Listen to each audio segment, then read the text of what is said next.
कौशल राज बड़े दानी थे। दीन और दरिद्रों का वे बहुत बड़ा सहारा थे। दुख में बालक अपने माता पिता के पास जाता है, उसी प्रकार दुखी लोग कौशल राज के पास जाते थे। कौशल राज की कीर्ति काशीराज से सहन नहीं होती थी। वह डाह के मारे जलने लगा। वह कहता कि मेरी प्रजा मेरी तारीफ करने के बजाय कौशल राज को क्यों मानती है। उसका पद मुझसे नीचा है, फिर भी उसकी इतनी प्रसिद्धि।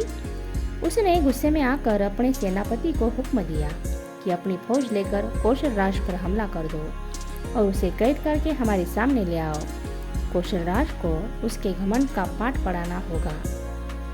सेनापति ने सेना लेकर कौशल राज के राज्य पर चढ़ाई की। लड़ाई हुई और कौशल राज की हार हो गई। अपनी जान बचाने के लिए उन्हें छिपना पड़ा। काशीराज अभिमान से कहने लगा कि जिसमें अपने राज्य को संभालने की ताकत न हो, उसे राजा बनने की, दानवीर कहलाने की कोशिश नहीं करनी चाहिए। पर प्रजा में कौशल राज के हार जाने से बड़ा हाहाकार मच गया। लोग कहने लगे कि राहु ने चंद्रमा को ग्रास लिया, लक्ष्मी ने भी बलवान का सहारा लिया। कौशल राज के शत्रु का धिक्कार है। जनता के इन विचारों और उद्गारों से काशीराज और चिढ़ा। क्रोध से वह पागल सा हो गया। उसने सोचा कि जब तक कौशल राज जीवित है तब तक यह बड़बड़ चलती रहेगी। उसने नगर में ढिंडोरा पिटवा दिया कि जो कोई कौशल राज को जीवित या मरा पकड़ कर ले आएगा, उसे 1000 सोने की मुद्राएं इनाम में दी जाएंगी।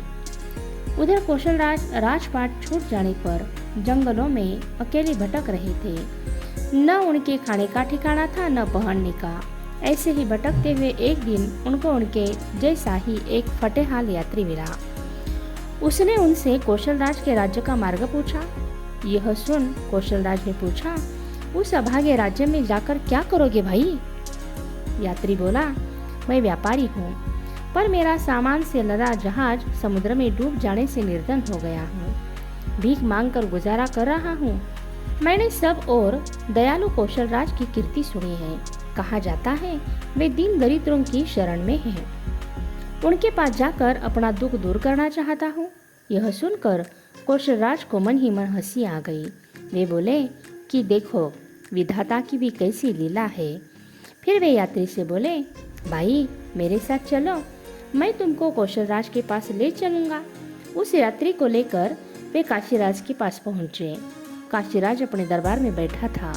सेवक ने जाकर उसे सूचना दी कि एक जटाधारी वनवासी एक यात्री के साथ आपसे मिलना चाहते हैं। काशीराज की आज्ञा मिलने पर वनवासी और यात्री दरबार में हाजिर हुए। काशीराज ने पूछा, आप लोग कौन हैं? किस लिए आए हैं? मैं कौशल राज हूँ। सुना है मुझे पकड़ने के लिए आपने 1000 स्वर्ण मुद्रा का इनाम घोषित किया है। मैं आपके सामने हाजिर हूँ। आप वह इनाम मेरे साथ के इस यात्री को दे दीजिए। यह यात्री बड़े संकट में है। काशीराज यह सुन आंखें फाड़ कर देखता रहा। फिर वह अपने सिंहासन से उठा और कौशल राज को उसने छाती से लगा लिया।